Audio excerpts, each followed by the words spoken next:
Olá, pessoal, tudo bem com vocês? E vamos a mais uma aula de educação musical. E hoje nós vamos fazer uma breve revisão de conteúdo para avaliação de 40 pontos, tá? Então vamos lá?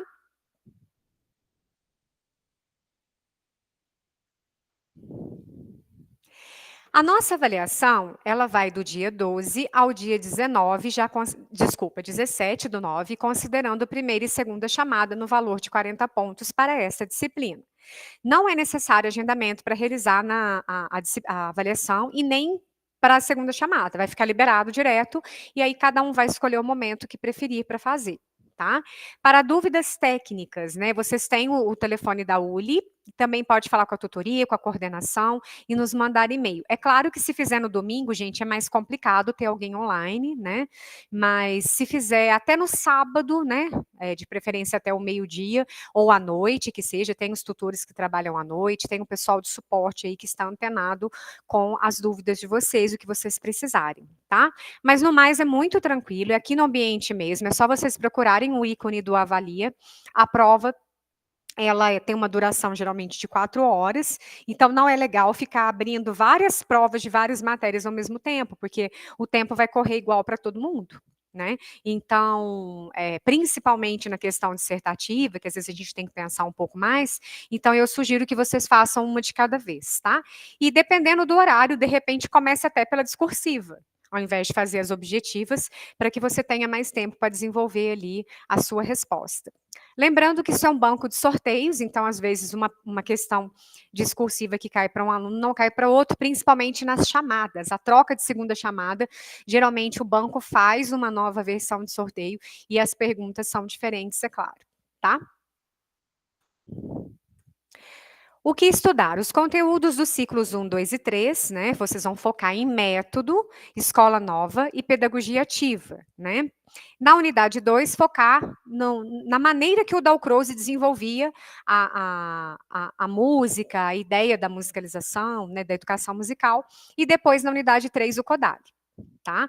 Então, não vamos cobrar histórico, onde que nasceu o Dalcroze, por onde ele passou a sua juventude, com quem ele casou, nada disso. Foquem na metodologia, na proposta e principalmente nas especificidades, as diferenças e semelhanças entre eles, que geralmente é isso que dá umas pegadinhas às vezes na avaliação e a gente fica meio perdido. Então, eu bati o olho numa coisa, eu sei que é Dalcroze, só vou lá correr no material, né, de pesquisa, de estudos, no guia, para ajudar, tá? Eu não vou ficar lendo o conteúdo no momento da prova. Por isso que tem gente que pensa assim: ah, se a prova é no ambiente, eu não preciso estudar. Precisa, porque senão você vai gastar muito mais tempo para localizar a confirmação das respostas, vamos falar assim. Tá? Então, foquem na didática e nas diferenças e especificidades de cada um, que vai dar tudo certo.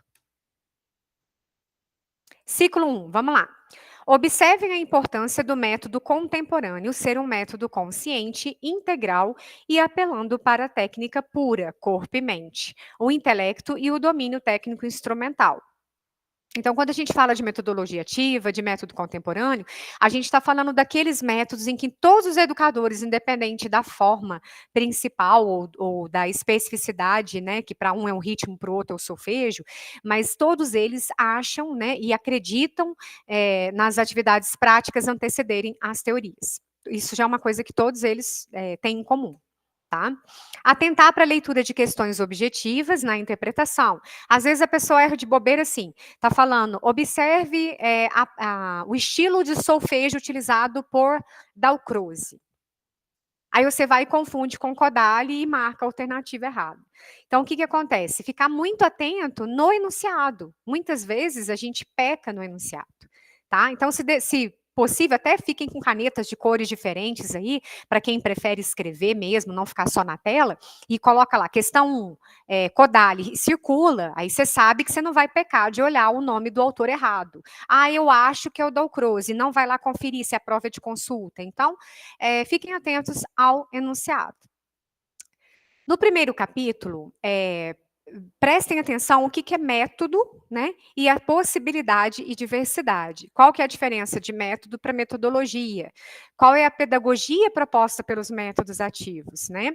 O professor deixa de ser o detentor do conhecimento e ele passa a ser um construtor junto com o aluno, junto com o aprendente, junto com o estudante, né? Então não tem essa coisa de, eu vou passar, todo mundo vai ficar quietinho me ouvindo. Não, não é isso. A pedagogia ativa, ela vem para indagar as questões, para que as pessoas, que os alunos, independente da faixa etária, eles questionem, eles façam perguntas e através dessas perguntas vocês possam estar, né, vinculando os conteúdos musicais, tá? E a diferença entre método ativo e método tradicional, que foi a primeira coisa que a gente falou lá na primeira aula, de educação musical, né. O método tradicional, ele é valiosíssimo, todos nós passamos por ele, e ele é muito legal, ele nos força a ler bem a partitura, ele nos faz ser os músicos que somos hoje, né. Mas o método ativo, ele coloca o aluno como centro do conhecimento, então você vai prestar atenção, qual é a dificuldade que ele tem, né, qual é a especificidade, qual é a destreza que ele tem no instrumento. Então, se ele tem uma agilidade muito grande, né, eu vou focar em peças ou talvez alguns exercícios que possam trabalhar dessa forma, né. Outros não têm tanta agilidade, mas você vai trabalhando a sonoridade, vai cobrando músicas que ele possa mostrar a sonoridade bonita e a expressividade que ele tem.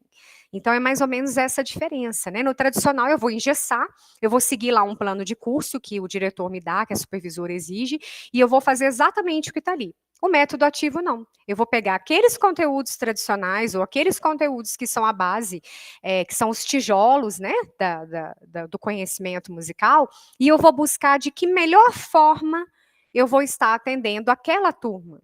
Eu vou estar atendendo aquele aluno no meu instrumento. É mais ou menos dessa forma, né? Ele fala ativo no sentido de que a pessoa não vai ficar só tocando, tocando, tocando, fazendo escala, fazendo exercício técnico e se matando de estudar música. Ele vai aprender a ouvir bem, ele vai ser um bom apreciador musical, ele vai trabalhar com a história da música. Vão ter outras questões que vão ser trabalhadas e você vai vendo as características, né, que podem ser melhor aproveitadas ali. O método é um importante fio condutor que traz a organização das atividades propostas para a aula, preferenciando conteúdos de cada atividade realizada. Então, se a música ela é transmitida de uma forma ativa, aquilo é mais prazeroso, não é porque é de uma forma de brincadeira, é uma forma de uma atividade interessante, integrada, que quer dizer que está sendo recreativo. Não, não é isso. Mas você transmitir um conhecimento de uma forma mais prazerosa, né? Então, tanto pelo movimento interno e externo que origina. O método é uma organização racional do conhecimento transmitido para se obter resultado objetivo seguro. E o método contemporâneo, ele tem que ser consciente, integral, apelando para o afeto e a técnica pura, ou seja, corpo e mente, o intelecto ou a sensibilidade estética. E a técnica deve ser aplicada de dentro para fora. Se os métodos tradicionais passivos, né, trazem um conteúdo mais fragmentado, né, hoje eu vou ensinar o que é intervalo. Aí no futuro do intervalo eu vou ensinar depois da classificação de intervalo, eu vou ensinar como que monta acorde. Isso é só teórico, né? Um conteúdo fragmentado. Eu estudei intervalo, eu estudei acorde, mas será que eu sei ouvir um acorde? Será que eu ouço o intervalo e eu consigo identificar numa música conhecida? Então é isso que o método ativo faz, diferente do passivo. Né? Menos criatividade, né? As possibilidades e dicas dos educadores musicais aqui do nosso guia vêm para isso, né? Para nos ajudar a refletir um pouco mais a nossa forma de ensino e ver o quão rico é, né, a educação musical, independente da idade. Vamos para o Dalcroze, o que nós vimos aí, né? Que é quem acompanhou.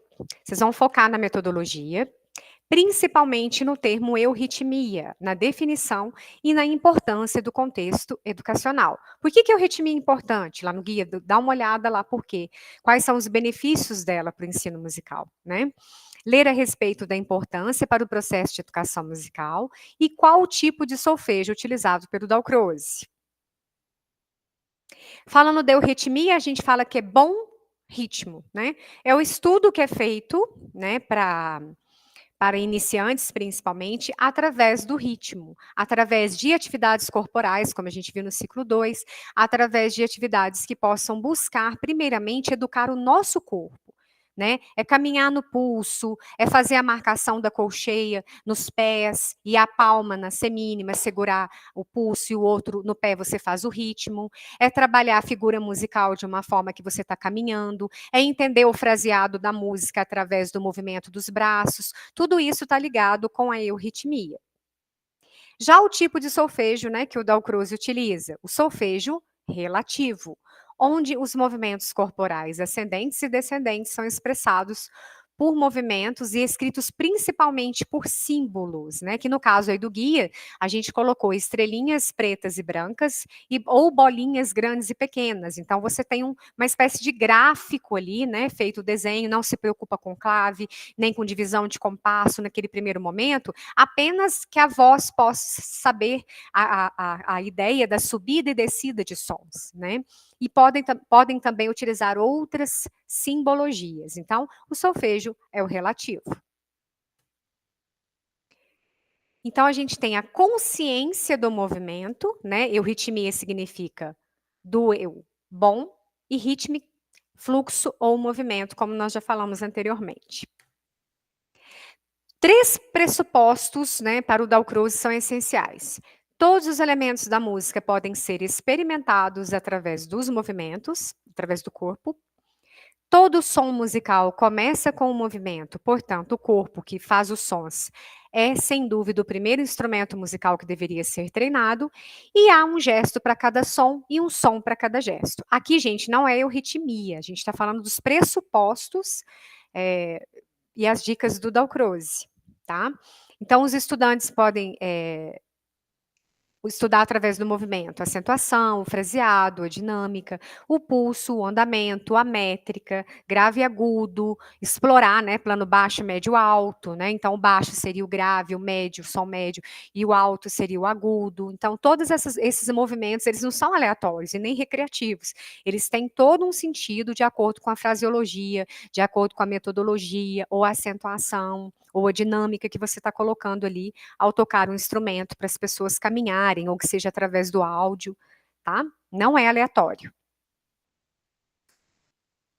Aí, quem já fez o ciclo 2, né, ou quiser relembrar, né, a gente usa diversos materiais extras para as atividades do Dalcroze, como lenços, a gente viu lá bexigas, bolas para marcação de pulso, né? Então, se alguém não assistiu ainda, né, e que quiser saber um pouco mais sobre isso, é só ir lá na nossa segunda aula, né, dicas para atividade do ciclo 2, que a gente vai mostrar vários links, inclusive está colocado aí para vocês no tópico aulas ao vivo, tá? Os mesmos links usados nas aulas tem lá para vocês acessarem e assistirem um pouquinho como é o desenvolvimento das atividades práticas do Dalcroze. Opa, passei 2, desculpe. Agora vamos para o Kodali, que fechando aqui o ciclo 3, né? Ler a respeito também da metodologia de aplicação, né, as características da proposta. Quem já fez e está fazendo aí o ciclo 3, né, que tem a ver com o Kodali, já vai saber várias características que vamos colocar aqui. Como se deu a prática de canto através do Kodali? Através da Manosolfa. Então, cuidado que a Manosolfa não é do Dalcroze. Ela é são gestos manuais, né? Prestar bastante atenção na definição e nas vantagens da utilização da Manosolfa. São gestos, né? Manuais que são utilizados para as notas e para identificar a altura dessas notas e sons e facilitar, principalmente a prática de canto, tá? Uma questão também bem característica do Kodali, que os outros não utilizam, é usar o tá para semínima, né, a sílaba, né, silabação, tá semínima e tite para colcheias. E também a representação por símbolos, né, que só ele faz isso. Então, por exemplo, se eu tenho um desenho lá, eu estou trabalhando uma música que fala de jacaré, eu vou imprimir o desenho do jacaré bem grande, representando a semibreve, a metade daquele desenho vai representar a mínima, e a metade desse vai representar a semínima. Ele trabalha muito com a questão de imagem, tá? Isso é uma coisa específica do Kodali. Na atividade aberta, também verificar a escrita das notas musicais por iniciais com letra minúscula e figuras rítmicas. Cuidado que teve gente que errou isso aí na atividade do ciclo 3. Isso é uma coisa muito fácil, gente. Nós não vamos escrever o nome das notas. É apenas as iniciais e em minúsculo. Quem escrever maiúsculo, infelizmente, eu não posso considerar correto, tá? E vamos lembrar umas especificidades também. Quem tiver muita dúvida sobre isso, favor assistir o passo a passo do ciclo 3, que já foi gravado aqui no ambiente também, tá?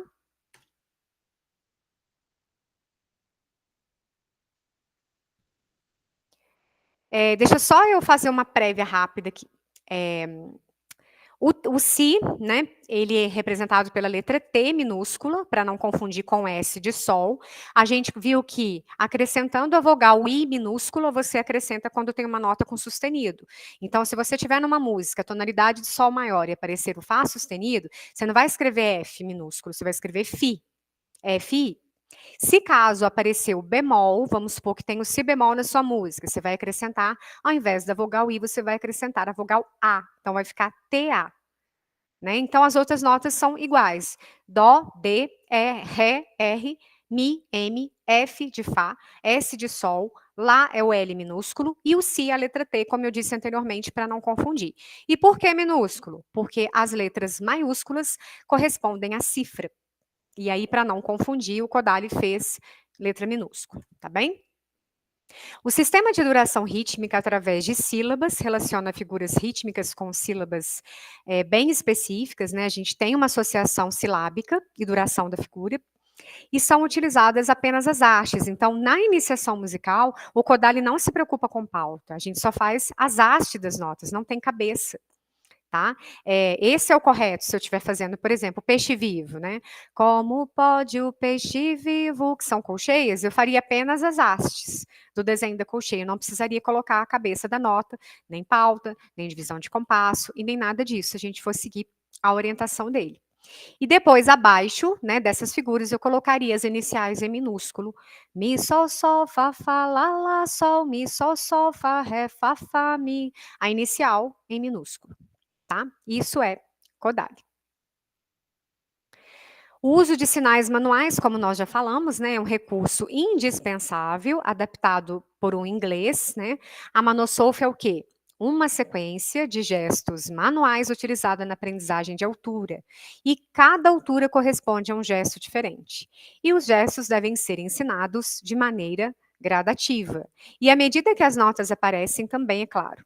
E através do solfejo de dedos e mãos, a gente pode orientar uma prática, uma melhor visualização. Chama-se solfejo gestual. Aqui está uma imagem para vocês aí das notas, né, da Manosolfa. Isso é Kodály. Isso não é Dalcroze, tá, gente? Isso não tem nada a ver com Dalcroze. Kodály. Quais são as vantagens de utilizar a Manosolfa? Reforço do conteúdo de intervalar, afinação, visualização da direção sonora, se é grave ou agudo, porque você está visualizando a mão, então você consegue ter essa noção de uma forma melhor. Você vai fazer um treinamento auditivo, desenvolvimento da memória musical. E o que é a solmização? É baseado no solfejo francês, como a gente acabou de falar das iniciais em minúsculo, vai aparecer aqui agora como processo de solmização. Então, o T mudo, tá? Foi escrito errado aí no guia, não é ti, é T mudo, substitui a nota si. E essa substituição é realizada para que não confundam com as que são utilizadas apenas a letra de cada inicial, tá? E no caso da identificação de oitavas, acima e abaixo, né? Leitura idomóvel, leitura da metodologia, lá como eu falei, né, o sustenido representa a vogal I na frente da letra e o bemol representa a vogal A apenas na nota que tem o bemol, ok? Bom, pessoal, então aqui a gente vai encerrar, só um minutinho. Estranho que a minha tomada tá ligada, tá falando que tem que carregar. Eu vou encerrar aqui o conteúdo, espero que tenha ficado claro para vocês, que vocês tenham gostado. tá? A nossa avaliação, ela é bem em cima disso aqui, não é uma coisa, assim, fora do nosso guia, é claro, fiquem tranquilos, tá? E o que nós pudermos ajudar a esclarecer, eu e o tutor, né, os tutores, nós estamos à disposição. No mais, boa sorte a todos, ok? Alguém quer fazer alguma pergunta? Tem alguma dúvida? Tranquilo? Então, muito obrigada a todos pela presença mais uma vez e até semana que vem na nossa última aula já, né, de conteúdo, eu vou entrar com o ORF, se Deus quiser. Ok? Boa noite, Kátia, e a todos também que estão aqui. Muito Boa obrigada pela noite, presença. obrigada, professora. Eu que agradeço, Cristiane.